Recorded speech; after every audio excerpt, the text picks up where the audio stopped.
Assalamualaikum warahmatullahi wabarakatuh. Halo anak-anak kelas 6.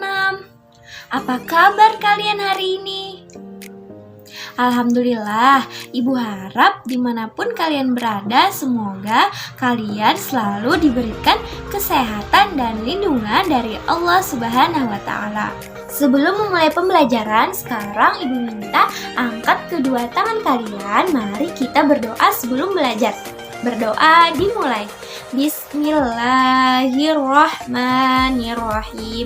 Raditu billahi robba wa bil islami dina wa bi muhammadin nabiyya wa rasula. Rabbi zidni ilma warzuqni fahma bi rahmatika ya arhamar rahimin. Amin. Semoga dengan kita membaca doa sebelum belajar tadi, ilmu yang kita dapat hari ini menjadi berkah dan bermanfaat bagi kita semua. Amin ya robbal alamin. Nah, sebelumnya Ibu mau cek kehadiran kalian terlebih dahulu ya. Anissa Rahmi ada? Alhamdulillah ada. Siti Fatimah hadir? Ya, hadir ya. Aulia Putri hadir?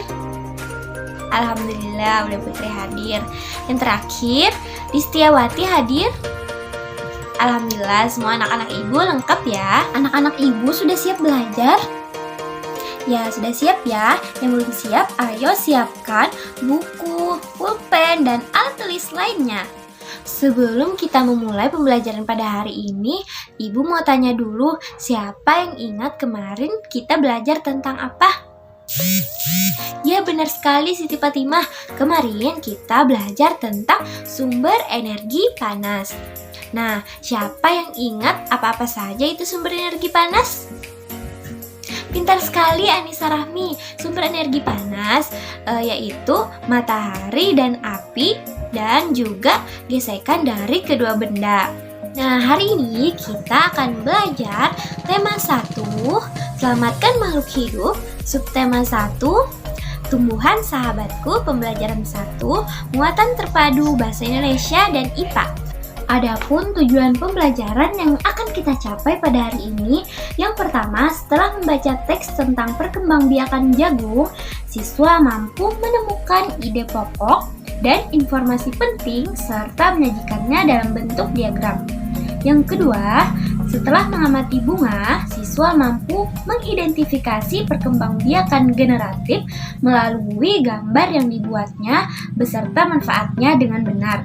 Kemudian yang terakhir, setelah berdiskusi, siswa mampu melaporkan perkembangbiakan generatif melalui tabel dan manfaatnya dengan benar. Nah, apakah di sekitar rumah kalian banyak terdapat tumbuhan? Iya, banyak ya. Nah, sekarang apa manfaat tumbuhan bagi kehidupan? Nah, coba kalian lihat dan amati gambar yang ada di samping. Ya, setelah kalian melihat gambar di samping, apakah yang dapat kalian simpulkan dari gambar tersebut? Iya, benar sekali. Nah, di sana ada gambar manusia dan hewan yang memanfaatkan tumbuhan sebagai bahan pangan. Nah, jadi tumbuhan merupakan sumber kehidupan bagi makhluk hidup. Lalu, apa saja sih manfaat tumbuhan bagi kehidupan manusia? Nah, jadi manfaat tumbuhan bagi kehidupan manusia banyak sekali. Di antaranya ialah yang pertama, tumbuhan itu berfungsi atau bermanfaat sebagai sumber energi bagi manusia. Kemudian yang kedua, tumbuhan juga bermanfaat sebagai sumber vitamin untuk kesehatan tubuh. Selanjutnya, tumbuhan juga berfungsi sebagai sumber oksigen untuk kita bernafas atau menghirup udara. Nah, yang terakhir, tumbuhan juga bermanfaat sebagai peneduh dan mempercantik atau memperindah kehidupan di bumi. Sekarang Ibu mau tanya, kalau tadi kan itu manfaat tumbuhan bagi kehidupan manusia. Nah, sekarang kalau manfaatnya untuk hewan apa ya? Ayo, siapa yang sudah tahu jawabannya? Ya, silahkan Aulia Putri. Iya, benar sekali. Jadi, manfaat tumbuhan bagi hewan itu adalah sebagai sumber energi. Contohnya tadi seperti kelinci dan sapi. Nah, di dalam gambar tersebut kelinci sedang memakan wortel dan sapi sedang memakan rumput. Jadi, mereka memanfaatkan tumbuhan sebagai sumber energi mereka. Nah, selanjutnya kita akan belajar tentang perkembangbiakan tumbuhan. Nah, di sini ada tumbuhan jagung. Coba kita baca sama-sama teks yang ada di samping. Bagaimana jagung berkembang biak? Jagung merupakan salah satu tanaman yang dijadikan bahan makanan pokok di berbagai negara, salah satunya di Indonesia. Di Indonesia, penduduk Pulau Madura menjadikan jagung sebagai makanan pokoknya. Jagung merupakan salah satu tanaman penghasil karbohidrat yang sangat diperlukan oleh tubuh. Seorang petani jagung memulai pembiakan tanamannya dengan menanam biji jagung. Setelah 3-4 hari, bakal tanaman akan muncul di permukaan tanah. Tanaman jagung akan terus tumbuh menjadi besar. 3 hingga 3,5 bulan, buah jagung dapat dipanen oleh petani. Buah jagung yang berbentuk seperti tongkol pada mulanya berupa sekuntum bunga. Bunga jagung memiliki helai-helai rambut halus pada bagian ujungnya. Pada helai rambut tersebut terdapat tepung sari. Tepung sari akan terbang terbawa angin ketika angin bertiup. Tepung sari yang membawa angin, sebagian akan jatuh di kepala putik yang terletak di bagian bawah bunga pada pohon jagung yang lain. Ketika itulah terjadi pembuahan. Setelah terjadi pembuahan, bunga jagung tersebut terus berkembang hingga menjadi buah jagung. Perkembangan itulah yang dapat diamati dari waktu ke waktu. Buah jagung akan siap dipanen ketika rambut jagung sudah berwarna kecoklatan dan bagian tongkolnya sudah mengering. Apabila buah jagung tersebut dikupas, akan memperlihatkan biji jagung yang kekuningan. Bagian yang dimakan oleh manusia adalah biji jagung. Supaya jagung selalu bersedia sebagai bahan makanan manusia, maka petani jagung harus menanam kembali sebagian biji jagung dari hasil panen. Biji jagung yang tua dapat ditanam kembali. Dari sinilah akan dimulai lagi perkembangbiakan jagung.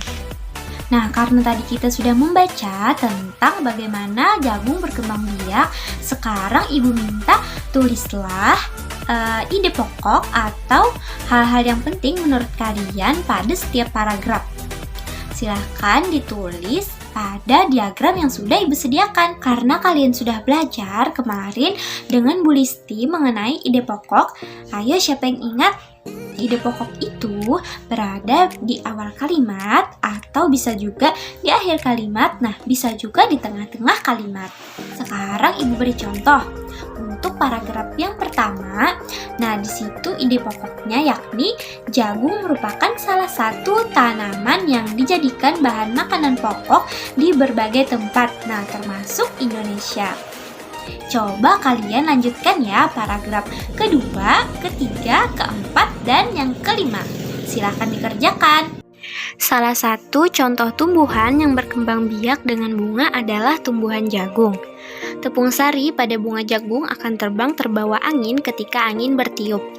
Tepung sari yang terbawa angin sebagian akan jatuh di kepala putik yang terletak di bagian bawah bunga pada pohon jagung yang lain.